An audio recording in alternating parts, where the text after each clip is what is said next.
I'm Jenni Carlson with Ryan Aber. We're here in Manhattan where Kansas State has defeated Oklahoma 48-41. And Ryan, this was a result that we did not expect. I mean, let's be honest. Oklahoma comes in riding high offensively, defensively, all the way around. Kansas State struggling in several facets although they did have a win last week against TCU. But what happened today? What was really the culprit out there? Well, I mean, the biggest thing is the defense just fell apart. I mean, they had a 3-and-out in the very first drive of the game, and then Kansas State scores on 8 consecutive drives to really put the game away there. There was some drama there in the last 2 minutes. Oklahoma could have had a chance to come back and tie it, but the defense doing what it did with some of the penalties that just killed them, especially out of the cornerbacks. There was a Jaden Davis penalty early, a Trey Brown penalty on a 3rd and 17, and then Parnell Motley gets ejected.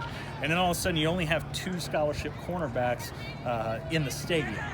So that really was a backbreaker for them, and just not being able to stop Kansas State's running attack. Skylar Thompson was able to hurt them through the air a little bit, but it was mainly on the ground, both with him and their tailbacks, and were able to put this game away. But also on the offensive side, not to be able to run the ball effectively at all.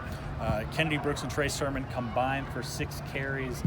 That's just something that's not going to lead to success for this offense. Yeah, and you mentioned, Ryan, that K-State did offensively have some passing effectiveness, but every touchdown they scored was a running touchdown. I mean, I'm not saying that was predictable, but Oklahoma just didn't have an answer for their ground game.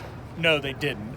Kansas State was just able to, I would say, grind it out, but it wasn't like these were, small chunks. It wasn't like they just really shrunk the game down, which is sort of what you thought maybe was Kansas State's one avenue to pull this out.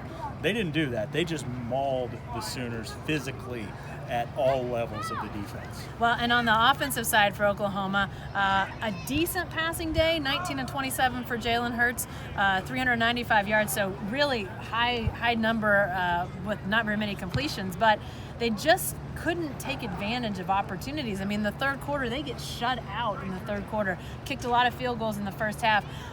Maybe a decent offensive day, but it was not the timely offensive production they needed. Yeah, those numbers look pretty good at the end. The 395 yards passing. I think he just threw for the 1 touchdown, but ran for 3, ran for, I think it's 96 yards.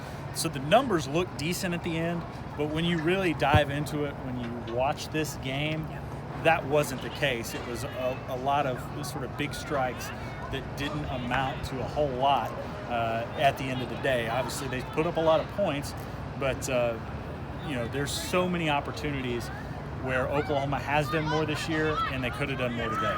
Lastly, before we get out of here, that onside kick that looked like Oklahoma had recovered right at the end. They, obviously would have had to go down and score in a short amount of time.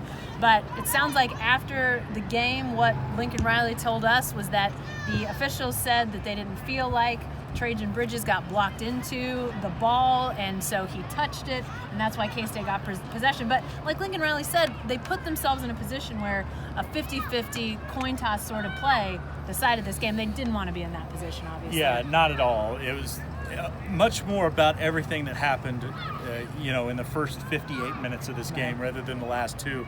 Yes, that was a disappointing play for the Sooners. Lincoln Riley was arguing that Trajan Bridges got blocked into the guy. I think we had a pool reporter after the game. Still haven't heard the full explanation from Reggie Smith, although he says that rule that we had seen presented so much on social media and other outlets didn't apply in this case for some reason. Got to get up to the press box and read up on that a little bit.